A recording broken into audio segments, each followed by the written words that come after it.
Secretary has the discretion to prescribe conditions with regard to these non-immigrants.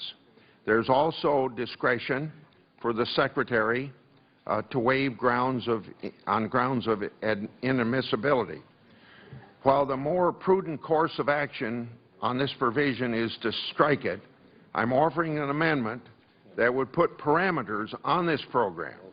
These are the same parameters that Senator Schumer and I agreed to last year. I want to repeat that for Senator Schumer's benefit because he wasn't paying attention. These are the... How do you know that? These are the same parameters that Senator Schumer and I agreed to last year for people watching not on this committee. I can hear you. He happens to be a Democrat. I happen to be a Republican. Now, here's what my amendment does. It would create a new visa classification for individuals from the Republic of Ireland.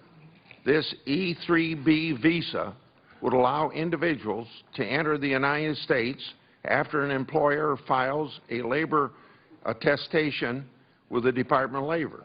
The bill would allow 10,500 new visas to be available each year for 2 years.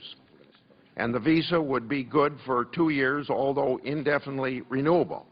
The allocation of 10,500 would be divided into 3 categories of workers. 3,500 for specialty occupations or those with specialized knowledge or a bachelor's or higher degree.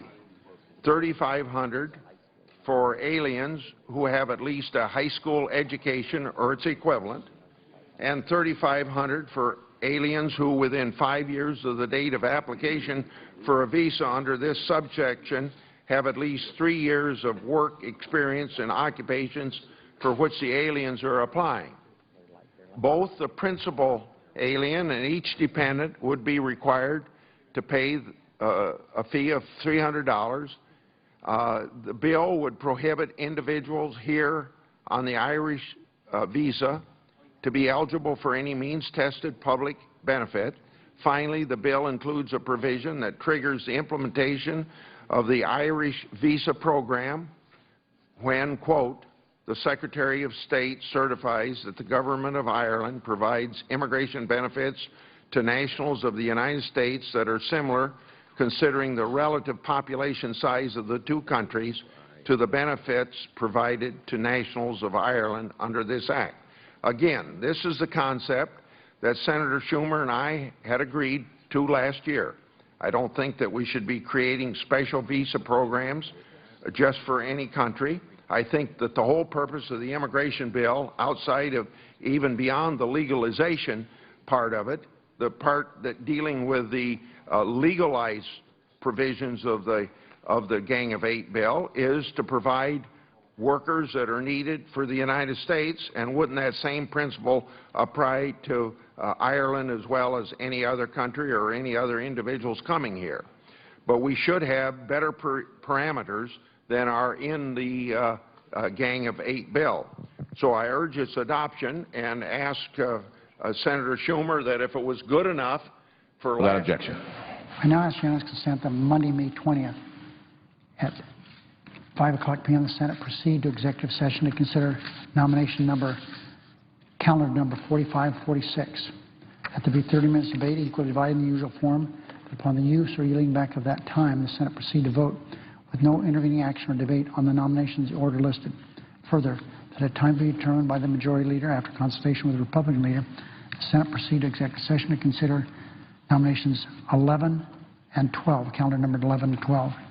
There will be 30 minutes for debate only, divided in usual form.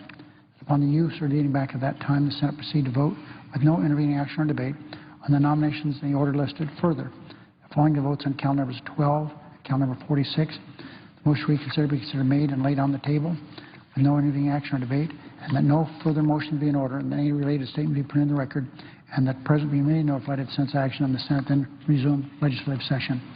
Without objection. I ask unanimous consent that the appointments of desk appear separately in the record as if made by the chair. Without objection. I ask unanimous consent the Senate proceed to following resolutions: SRES 145, 146, 147, 148. The clerk will report. Is there objection? Without objection, the Senate will proceed en bloc. Thank you, Mr. President. I ask consent the resolutions be agreed to, the preambles be agreed to, the motion to reconsider be considered made and laid on the table en bloc with no intervening action or debate. Without objection. I ask consent the Senate proceed to S. Conres 16. The clerk will report. S. Conres 16, concurrent resolution authorizing the use of Emancipation Hall in the Capitol Visitor Center for the unveiling of a statue of Frederick Douglass. Is there objection to proceeding to the measure? Without objection. I ask unanimous consent the concurrent resolution be agreed to, the motion to reconsider be laid on the table, there be no intervening action or debate. Without objection. I ask unanimous consent that when the Senate completes its business day, it adjourn until 2 p.m. Monday, May 20th, 2013, following the prayer and the pledge of the morning already deemed expired. The journal proceedings be approved to date, and the time for the two leaders be reserved for use later in the day. And that following any leader remarks, the Senate be in a period of morning business until 3 p.m. with senators permitted to speak for up to 10 minutes each. The following morning business, Senate proceed to calendar number 73, the Farm Bill. And finally, that at 5 p.m. the Senate proceed to executive session under the previous order. Without objection. Mr. President, then on Monday, there will be two roll call votes in confirmation of Chappelle and Machine, and we'll, as indicated, move to the Farm Bill. If there's no further business to come before the Senate, I ask that it adjourn under the previous order. The Senate stands adjourned until 2 p.m. Monday. The Senate today unanimously confirmed MIT